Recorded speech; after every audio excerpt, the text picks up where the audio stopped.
For 28 years, I thought my grandfather was just a quiet man. But the truth behind his silence?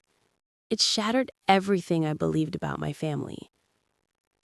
Growing up, my grandfather was the quietest man I knew. He never raised his voice, never told long stories, never interrupted anyone.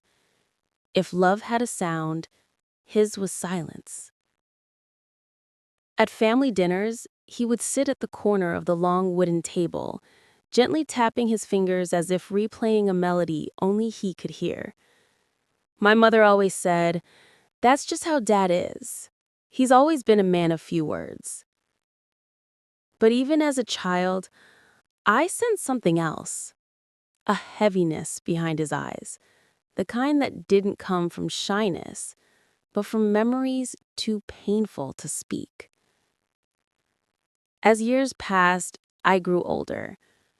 I noticed small things. He avoided loud noises. He froze when someone spoke angrily. He would tightly grip his chair when someone slammed a door. And every night, he sat alone on the porch, staring at nothing. I asked my mom once, "Why doesn't Grandpa ever talk about his past?" She sighed and said, "Some people have chapters they never want to reopen." But I wanted to know. Something inside me begged to understand the silence that had wrapped him like a cocoon his entire life. On his 82nd birthday, something unusual happened. While cutting his cake, his hands suddenly began to shake. Tears filled his eyes. Everyone froze. He whispered, "I shouldn't have made it this far. Not after what happened."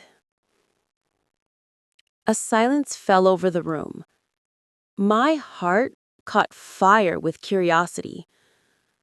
Later that evening, I found him alone on the porch. The air was heavy, like the world itself waited for him to speak. He touched my hand and said, "If I tell you, you must promise not to hate me."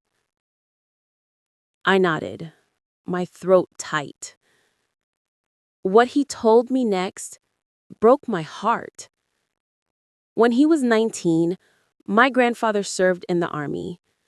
Not as a decorated hero, not as a man who saved lives, but as a young, terrified soldier thrown into a war he didn't understand. One night, during an ambush, he made a split-second decision to save his unit. But in doing so, he accidentally caused the death of a civilian family hiding nearby. He said, voice shaking, "I heard the children screaming, but it was too late." I've lived every day since, trying to atone for that moment. He left the army with honor, but inside, he felt like he didn't deserve it. He whispered, "Silence became my punishment." Every word felt heavy, like I didn't deserve to speak. I couldn't stop crying. This gentle man, who spent his whole life loving us quietly, had been carrying the weight of a single tragic moment for 60 years. For the first time, I hugged him tightly and said, "You were a child in a war you didn't ask for. You deserve peace too."